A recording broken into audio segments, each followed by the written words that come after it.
Ex-NFL quarterback Mark Sanchez went from gracing the cover of GQ magazine as the star quarterback of the New York Jets to now facing serious felony charges in Indianapolis. This video is sponsored by Strawberry.me. More about them in a bit.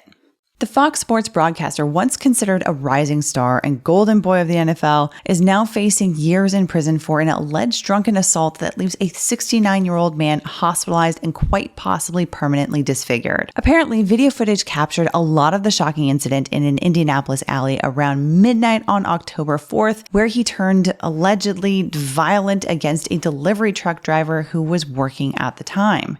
Throughout authorities' investigation, they've upgraded what started as misdemeanor charges to felony charges. And they said they're not promising that these are the final charges, which means they could add more based on the evidence that they find. Every case here in Marion County, and with that additional information, we have added more serious charges against Mr. Sanchez. At this point in time, we have filed a felony charge, a level 5 felony of battery involving serious bodily injury, which contains a penalty of 1 to 6 years. One of the things that I want to stress to everybody is that we are still in the early stages of this investigation.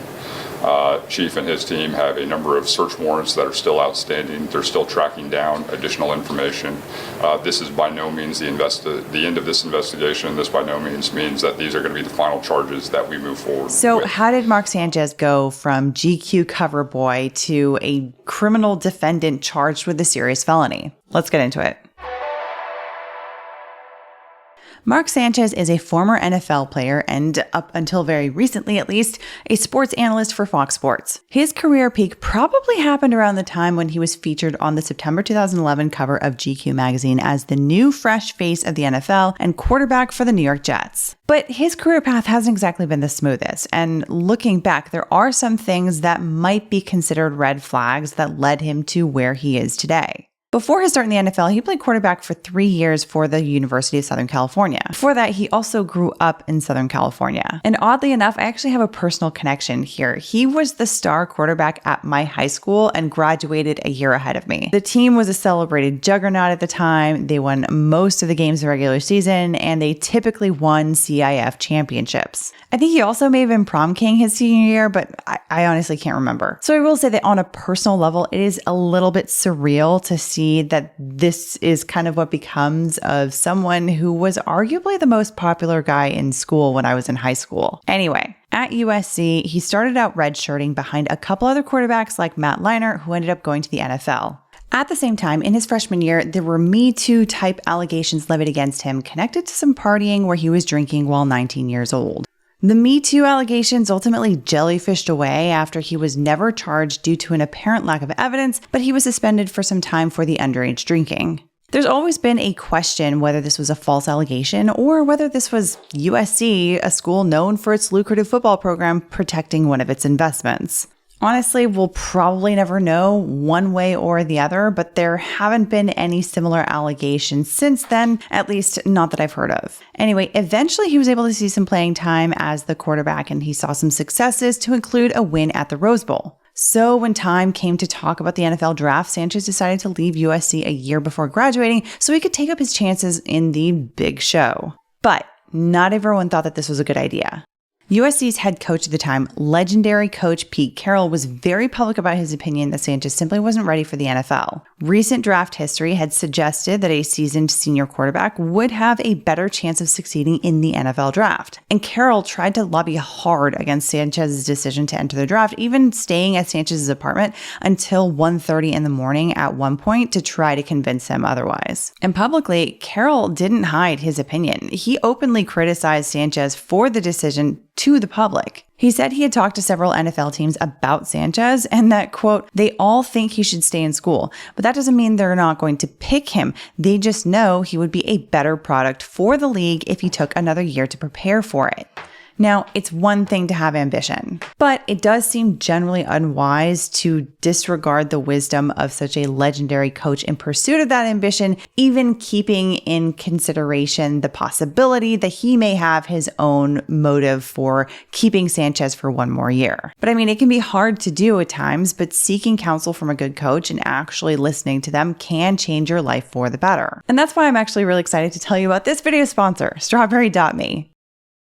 Strawberry.me connects you with certified career coaches who help you move forward in your career growth, whether that means landing a promotion, switching industries, improving confidence, or building better habits. They use a collaborative process rooted in proven methodologies like cognitive behavioral coaching, motivational interviewing, and goal-oriented models. All of that is to basically partner with you to gain clarity on your goals, to build a personalized plan, and to stay accountable so that you can actually follow through on that plan. And if you go to strawberry.me/legalbytes, you can claim a special offer to help you make all those improvements. After you sign up on their website, you go through a questionnaire that basically enables them to pair you up with the best possible coach. Then you have your first virtual coaching session where you talk through whatever it is you want to improve. Recently, ever since our latest move, I've really been feeling like a lot of my life has still been pretty chaotic. There's baby bites, there's the pets, there's the steep learning curve that comes with arriving in a whole new country to do things in a completely different way.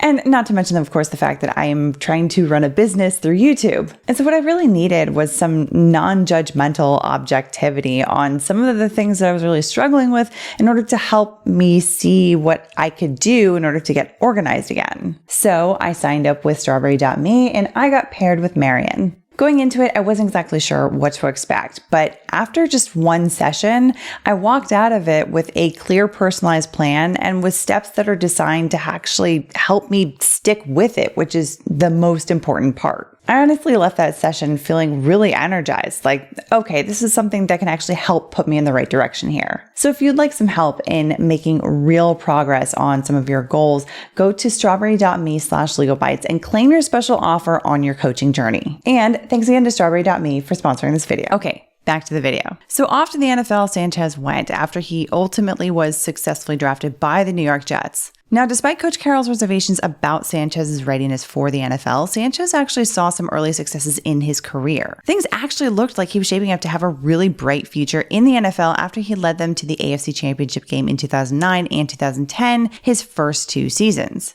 The Jets lost both times, but there was a sense of optimism that their rookie quarterback was expected to improve as he gained experience in the NFL. And at the beginning of the next season, Sanchez is even on the cover of GQ magazine, complete with a whole glossy photo shoot.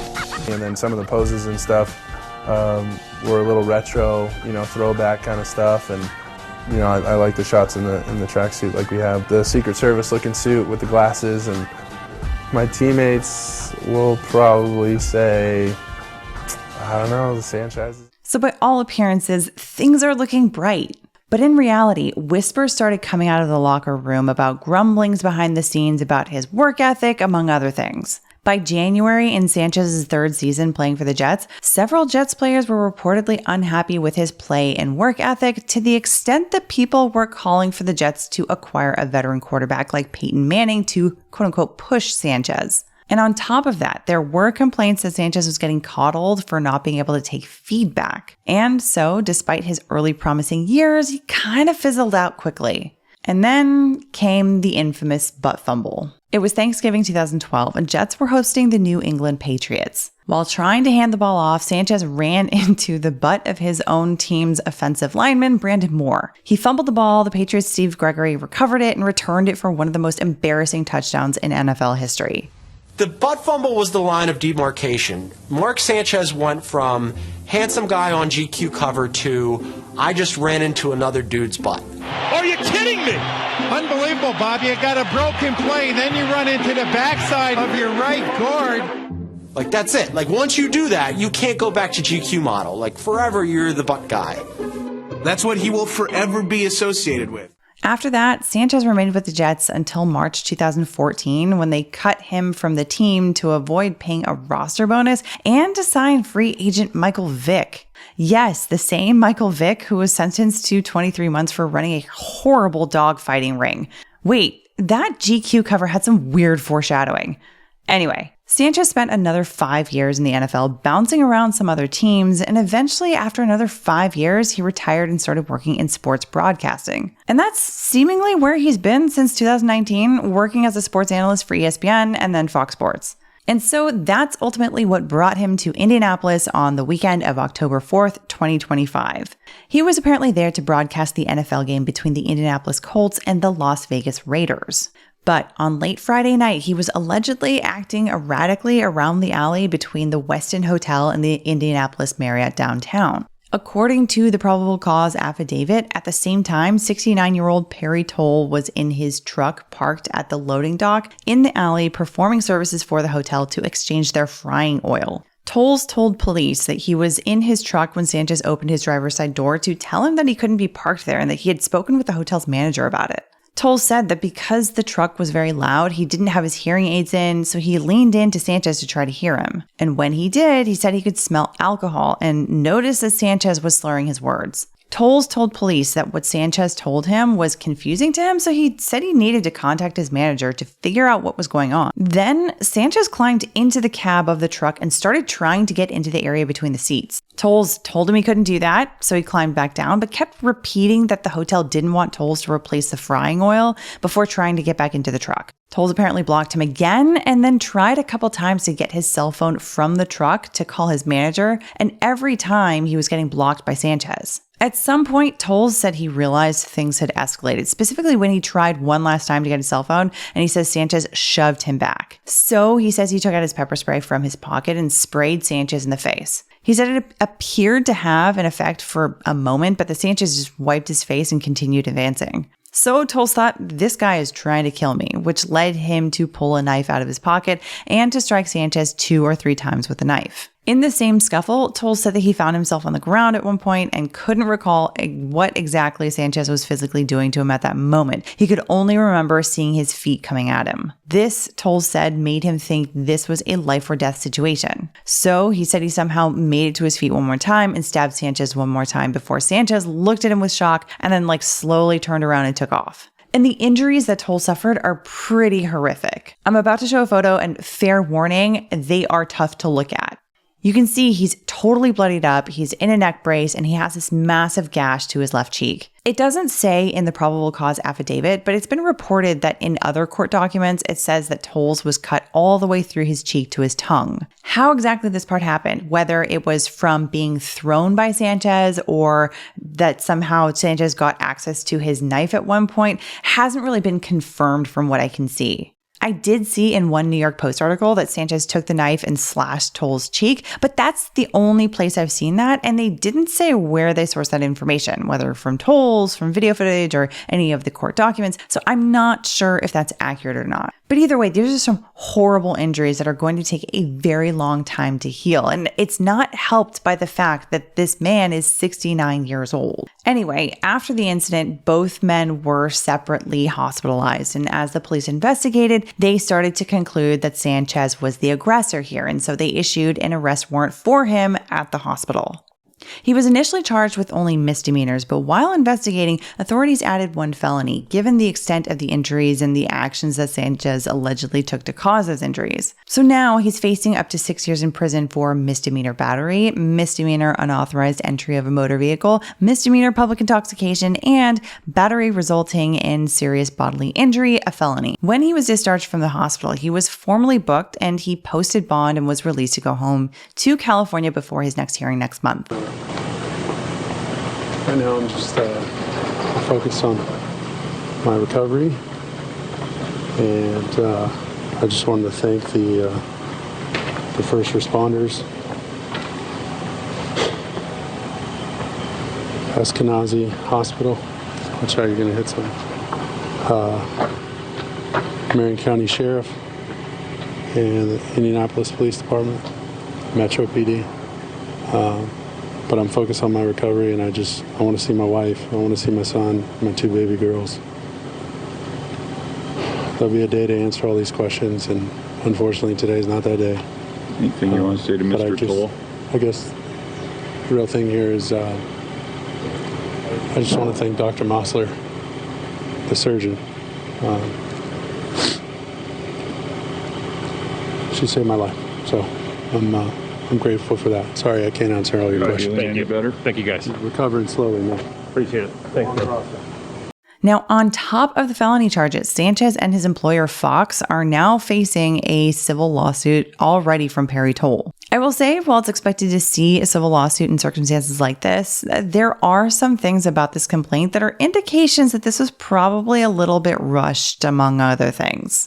As a civil litigator, if I were filing this complaint against Sanchez, there are other claims that I probably would have also added here, and I would allege a lot more about Fox's supposed responsibility here. Because otherwise, as far as this has been pled, it's actually a lot weaker than what I would expect for a case like this, where there's apparently a lot of video footage to show what happened and which backs up the plaintiff's side, and not to mention the injuries on the plaintiff are pretty horrible, as I described earlier. I have many more thoughts on the civil lawsuit, so if you want to hear them, let me know in the comments down below. If there's enough interest, I may put together a video on it. Now, of course, this video is focusing on Sanchez's fall from grace, and I talked about some of the red flags that came before all of this happened. But an important question here for the civil lawsuit, at the very least, is whether anyone could have foreseen this. It's an especially important question as it relates to Fox's potential liability here. And honestly, based on the reporting, it seems relatively split.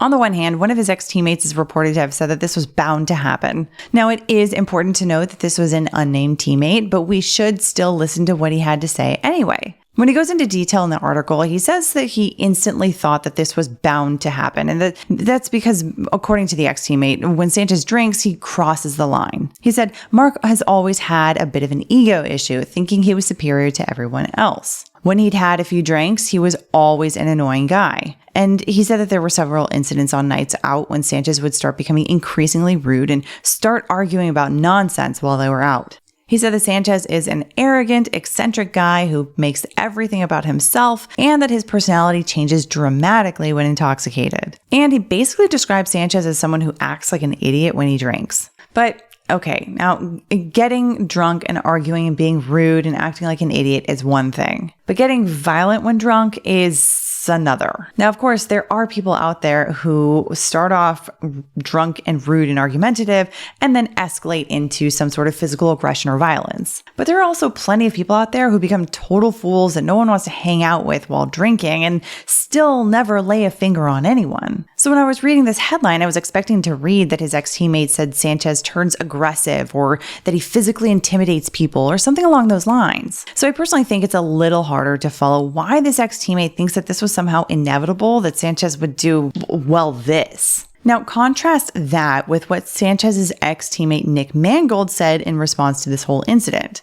Mangold apparently said that he's known Sanchez for 16 years and that Sanchez doesn't have an aggressive bone in his body. He also said that for something of this nature to happen, something obviously wasn't right that night, and I hope that they get to the bottom of it. And he said that this was completely out of character and that the Mark I know wouldn't do this. So if we're going off of what ex-teammates say about him, it sounds like the worst people would say about him before this incident in Indianapolis is that he was or is very egocentric and becomes an a-hole when he drinks. Obviously, someone like that can become violent when drinking, sure, but unless some hidden story breaks about some previous incident involving physical aggression while drinking, I think it's a far cry to say that this incident could have been predicted by the people around him based on what is publicly known right now. Otherwise, Sanchez's dramatic fall from grace looks pretty terrible at the moment. He went from GQ cover boy to now facing misdemeanor and felony charges that can put him in prison for up to 6 years, plus a civil lawsuit that could see him fork over millions of dollars in compensation for this serious error in judgment. He's pled not guilty to the criminal charges, but I wouldn't be surprised if he changes that in some sort of plea deal, given how much seems to have been captured by video and whatnot. Now, I've never known Sanchez personally, even though we did go to the same high school at the same time. Undoubtedly, I knew people that also knew him, but that's about as close as that extension gets. But I did know about Sanchez's reputation around his ego and his work ethic over the years, and of course I knew about the legendary butt fumble. But I was still shocked to hear that he had turned not just drunkenly violent, but this violent. I never would have picked him out as someone who would do something like this. It seems to me that there has to be a little bit more to the story that isn't yet publicly available. For example, results to a drug test while he was hospitalized. But those are my thoughts. What do you think? Were you familiar with Sanchez's reputation before all of this? For example, did you know of him as the butt fumble guy? If so, would you have expected him to do something like this? Let us know in the comments down below. Otherwise, I hope you enjoyed this or at least found it interesting or informative. And if you did, I would love it if you would hit the like button. It does help us with the YouTube algorithm gods. And if you're new here and you want to see more coverage of crazy cases and interesting legal topics, be sure to hit the subscribe button and the notification bell so you can find out when the next video is out there. And if you're really enjoying the content and you want to know how to best support the channel, consider becoming a member of Bike Club. You can join either through YouTube memberships or by becoming a supporter on Patreon. Links to both are in the description below. Otherwise, see you in the next one.